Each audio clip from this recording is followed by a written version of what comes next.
पे learning classes. कैसे हैं आप सभी। आज के जो वीडियो है हमने गणित विषय का लेके आए हैं कक्षा 8वीं के बच्चों के लिए, जो कि वार्षिक परीक्षा 2022-23 के लिए बहुत महत्वपूर्ण प्रश्न हैं। इन सारे प्रश्नों को आप करके जाएंगे तो आपके मतलब जो क्वेश्चन पेपर है उसमें बहुत सारे चांसेस हैं आपके इन प्रश्नों से प्रश्न आने के। तो ये क्वेश्चंस को आपको बहुत अच्छे से करना है। ये पूरा जो वीडियो है पूरा आपका जो मैथ्स का पेपर जैसा आने वाला है, जिस पैटर्न में आने वाला है उस पैटर्न पे बेस्ड है। ठीक है, तो फटाफट से हम वीडियो स्टार्ट करते हैं और पहला प्रश्न देखते हैं, जो कि आपका बहुविकल्पी प्रश्न है। प्रश्न 1 से 10 तक आपको 1 नंबर के बहुविकल्पी प्रश्न पूछे जाएंगे, जिसमें पहला प्रश्न है जो कि आपको दिया है परिमेय संख्या का गुणात्मक तत्समक, है ना। तो गुणात्मक तत्समक आपका होता है 1। आपको इसी में पूछा जा सकता है कि योज्य तत्समक क्या होता है। तो परिमेय संख्या या फिर प्राकृत संख्या या कोई भी संख्या बोल सकता है ना। तो यहाँ पे कंफ्यूज नहीं होना है आपको कोई भी संख्या का गुणात्मक तत्समक पूछा या फिर योज्य तत्समक पूछा तो गुणात्मक तत्समक आपका होता है 1 और योज्य तत्समक होता है आपका 0। ठीक है, तो आपको ध्यान से सुनना है और समझना भी है। इस वीडियो को ध्यान से सुनिएगा लास्ट तक। सेकंड क्वेश्चन है 17 के घन में इकाई का अंक होगा। तो आपको 17 का घन मतलब 17 का 3 बार गुणा करना। ठीक है, तो आप 3 बार गुणा करके अपना टाइम वेस्ट नहीं करेंगे। फटाफट से आप इकाई का अंक क्या है 7 है। 17 में इकाई का अंक 7 है, तो 7 का गुणा 7 में करेंगे। 7 सतैया होता है 49। ठीक है, फिर आप इसके इकाई का अंक है 49 का इकाई का अंक है 9 और दूसरा जो तीसरे नंबर का 17 का इकाई का अंक हो जाएगा 7। तो 9 का गुणा करेंगे 7 में, तो 9 7 होता है 63। तो 63 आपका 63 में इकाई का अंक क्या है 3। तो 17 के घन के इकाई का अंक भी क्या होगा 3। ठीक है, तो इस प्रकार से आपको टाइम बचाना है और सही करना है। एक लंबवृत्तीय बेलन में समतल पृष्ठों की संख्या होती है। तो लंबवृत्तीय बेलन में समतल पृष्ठों की संख्या 2 होती है। ठीक है, तो आपको संख्याएं बदल सकता है, बाकी आपका पैटर्न यही होगा। ठीक है, नेक्स्ट है आपका श्वेता एक कार्य का 2/5 भाग 10 दिन में समाप्त कर सकती है, तो वह पूरा कार्य समाप्त करेगी। तो पूरा कार्य मीन्स आप मान सकते हैं एक कार्य। ठीक है, क्या मानेंगे एक कार्य। आप को दिया गया है 2/5 जो कार्य है वो 10 दिन में पूरा करती है, तो एक कार्य कितने दिन में पूरा करेगी। तो आप यहाँ पे तिर्यक गुणा करेंगे, मतलब 1 का गुणा 10 में करेंगे तो आपका 10 एकम 10 होगा, बटे आप लिखेंगे 2/5 और इससे सॉल्व करेंगे तो होगा 10 गुणा 5/2। ठीक है, जिसे आप 2 से काटेंगे, 2 एकम 2, 2 पंचे 10, 5 गुणा 5 आपका होगा 25। ठीक है, इस प्रकार से आपको इन क्वेश्चंस को सॉल्व करना है। नेक्स्ट है आपका 18xy भागित, ठीक है, भागित मतलब आपको बटा लगाना है, ये भाग दिया हुआ है 9xy।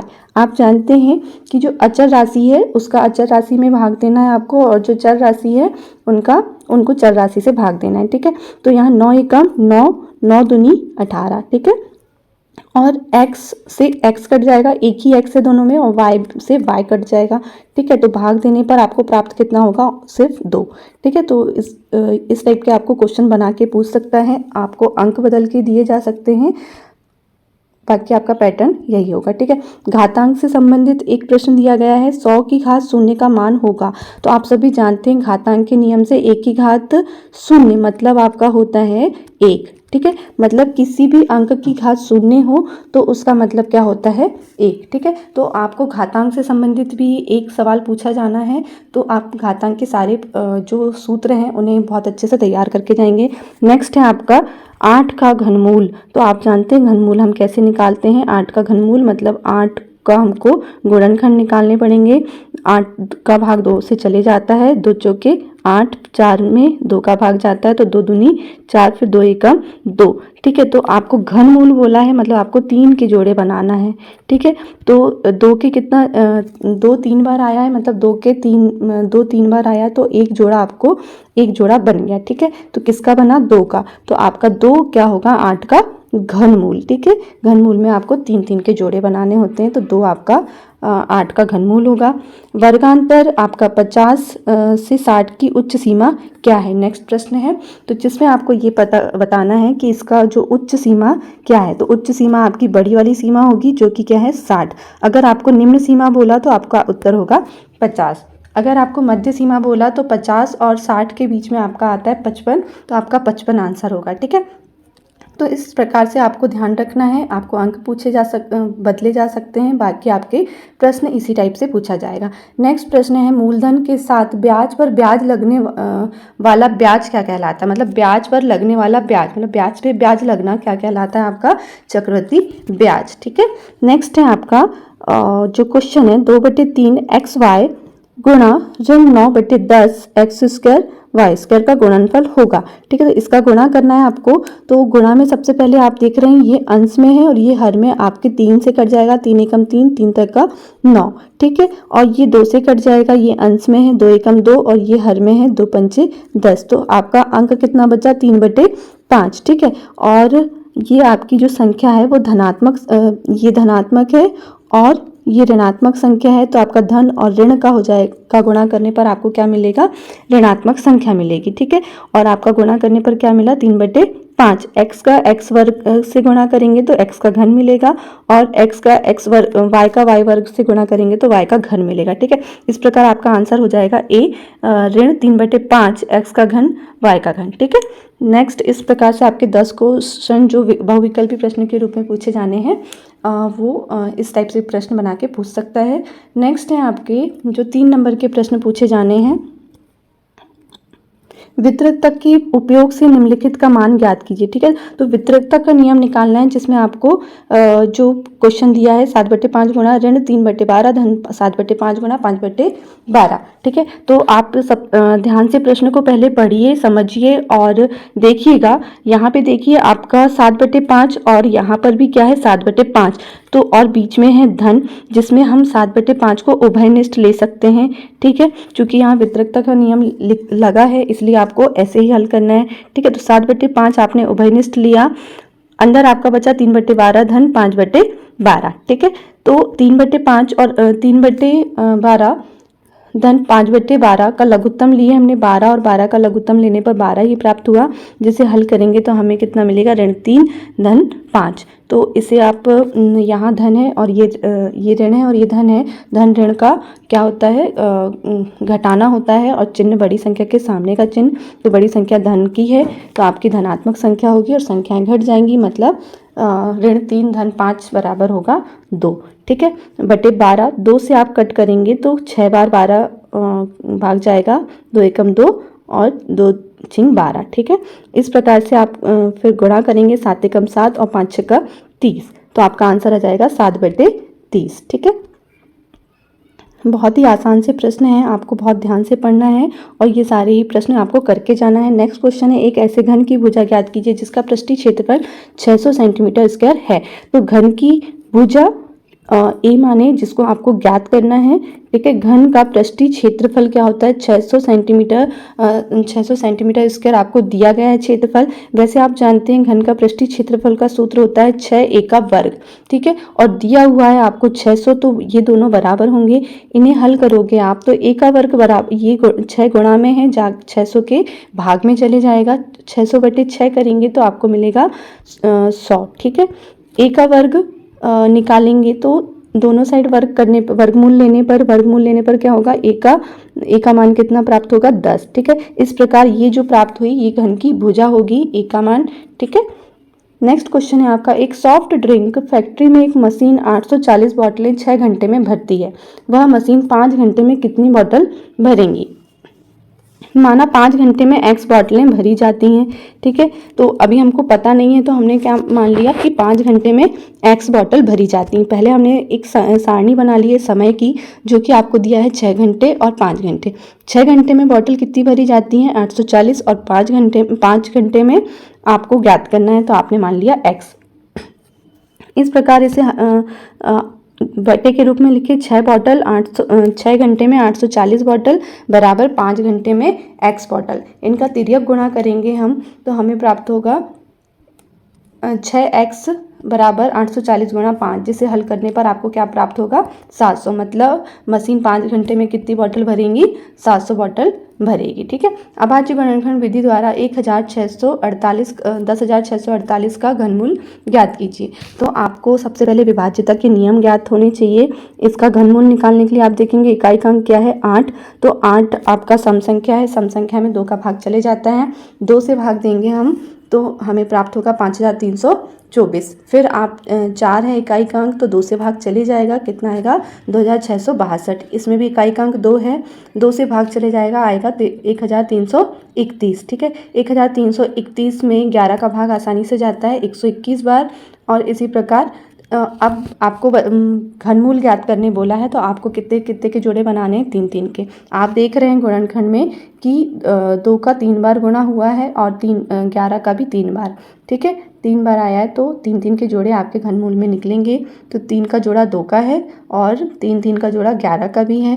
तो आपको क्या करना है, 2 और 11 आपके घनमूल में बाहर आएंगे, जो कि 22 होता है। मतलब 10,648 का घनमूल क्या होगा, 22। ठीक है, नेक्स्ट क्वेश्चन है 15 नंबर का, x का मान ज्ञात कीजिए। तो आप यहाँ देख रहे हैं 5 की घात कितनी, 2x धन 1 भागित 25 बराबर 125। यहाँ पर आपको x का मान ज्ञात करना है। पहले आपको प्रश्न को बहुत ध्यान से पढ़ना है। आप कहाँ से शुरुआत कर सकते हैं, क्या कर सकते हैं इस क्वेश्चन में। ठीक है, तो आपको इस x का मान ज्ञात करना है, जिसमें आप देख रहे हैं हम इस क्वेश्चन में ऐसा कर सकते हैं कि 5 की घात 2x धन 1 है भागित 5 की घात 2 लिख सकते हैं हम, 25 को बराबर 125 को 5 की घात 3 लिखा जा सकता है। ठीक है, इसी प्रकार आपने देखा 5 की घात 2x धन 1, आप इसे भाग को अगर बराबर की उस तरफ ले जाते हैं तो किस में परिवर्तित होगा, आपका गुणा में। ठीक है, तो आप जानते हैं घात के नियम से, अगर a की घात क्या है, m गुणा a की घात n है, तो इसका मान क्या प्राप्त होता है, a की घात m धन n। ठीक है, m धन n। ओके, तो आप इससे ये घातें आधार समान है तो घातें जुड़ जाएंगी, जिसका मान होगा 5 की घात 5 और यहाँ 5 की घात 2x धन 1। घातांकों की तुलना करने पर आप देखेंगे 2x धन 1, सिर्फ हम घातांकों को बराबर करेंगे, 2x धन 1 बराबर 5, जिसे हल करने पर आपको x का मान प्राप्त होगा 2। ठीक है, नेक्स्ट क्वेश्चन है आपका 840 अंकित मूल्य वाली एक वस्तु 714 में बेची जाती है, बट्टा और बट्टा प्रतिशत ज्ञात कीजिए। तो आपको सबसे पहले पता होना चाहिए कि बट्टा होता है छूट। किसी भी अंकित मूल्य से जो आपका विक्रय की गई वस्तु है उसमें जो छूट दी जाती है उसे कहते हैं आप बट्टा। ठीक है, तो कितने रुपए की छूट मिली उसे आप बट्टा कहेंगे। अंकित मूल्य आपको दिया गया है 840 रुपये, विक्रय मूल्य है 714 रुपये। बट्टा आपको अंकित मूल्य ऋण विक्रय मूल्य से प्राप्त हो जाएगा। अंकित मूल्य है आपका 840 ऋण 714 विक्रय मूल्य। ठीक है, तो बट्टा आपको प्राप्त हुआ 126। तो आपको बट्टा पूछा गया था, आपने 126 रुपये बता दिया। बट्टा प्रतिशत ज्ञात करने के लिए आप क्या करेंगे, बट्टा प्रतिशत बराबर होता है बट्टा बट्टे अंकित मूल्य गुणा 100। ठीक है, तो इसे हल करेंगे तो आपका प्रतिशत ज्ञात होगा आपको 15%। ठीक है, नेक्स्ट है गुणनखंड ज्ञात कीजिए। तो x स्क्वायर धन 5x धन 6 का आपको क्या करना है, गुणनखंड ज्ञात करना है। तो आपको सबसे पहले देखना है जो 6 है, ये वर्ग समीकरण है जिसमें जो आपकी अचर राशि 6, उसमें आपको देखना है कि आपको ऐसी संख्या चूज करना है जिसका गुणा करने पर आपको 6 प्राप्त हो और जोड़ने पर 5। ठीक है, तो आप देख रहे हैं x का वर्ग अगर हम करते हैं धन 5 में मतलब 3 गुणा 2 करने पर हमको 6 प्राप्त होता है और जोड़ने पर 2 और 3 को जोड़ने पर 5 प्राप्त होता है। ठीक है, तो हमारा क्वेश्चन बहुत आसान हो गया।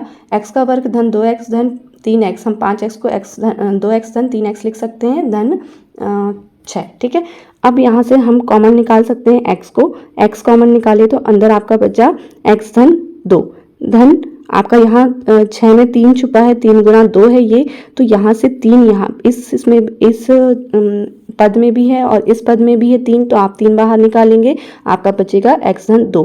x धन 2 इस पद में भी है और इस पद में भी, आप दोनों से x धन 2 बाहर निकालेंगे, आपका बचेगा x धन 3। ठीक है, नेक्स्ट है आपका लास्ट क्वेश्चन है, बीजी व्यंजक का योग ज्ञात कीजिए। ठीक है, तो आपको 2 व्यंजक दिए गए हैं जिसमें आपको 3x का वर्ग y का वर्ग धन 5 xy धन 7 धन इसको योग करना है 7x का वर्ग धन y का वर्ग ऋण 9xy धन 8। ठीक है, तो बहुत आसान सा क्वेश्चन है, योग में आपको ज़्यादा दिक्कत नहीं होती। सबसे पहले आपको देखना है जो आपके चर राशि हैं वो आपके क्या होना चाहिए, सेम जो चर राशि है वो उसके नीचे होना चाहिए। जैसे यहाँ x का वर्ग है, y का वर्ग, उसके नीचे आपको x का वर्ग y का वर्ग ही लिखना है। यहाँ x y है तो आपको x y के नीचे x y लिखना है, और ये बिना x y वाला है तो यहाँ पे बिना x y वाला है, ठीक है। अच्छा राशि लिखना है, ठीक। आपको सिंपल योग करना है जैसे आप करते आ रहे हैं। तो 7 और 8 का योग होगा 15। यहाँ पे सिर्फ आपको योग करना है जो आपकी अचर राशि हैं।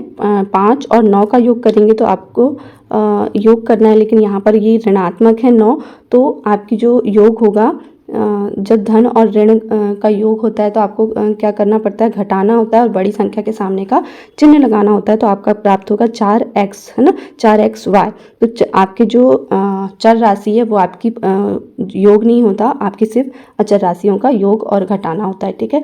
ऐसे ही इस प्रकार से यहाँ 3 और 7 को जोड़ेंगे तो 10 प्राप्त होगा, और x का वर्ग y का वर्ग जैसे कि वैसे होगा। इसमें आपको ऋण वाला भी पूछा जा सकता है, ठीक है, मतलब घटाने बीजी व्यंजकों का घटाव भी पूछा जा सकता है, और यहाँ पर भी आपके कुछ अंक बदल के आपसे पूछे जा सकते हैं। तो इस पेपर को आपको बहुत ध्यान से करना है, जो कि आपके एग्ज़ाम के लिए बहुत महत्वपूर्ण है।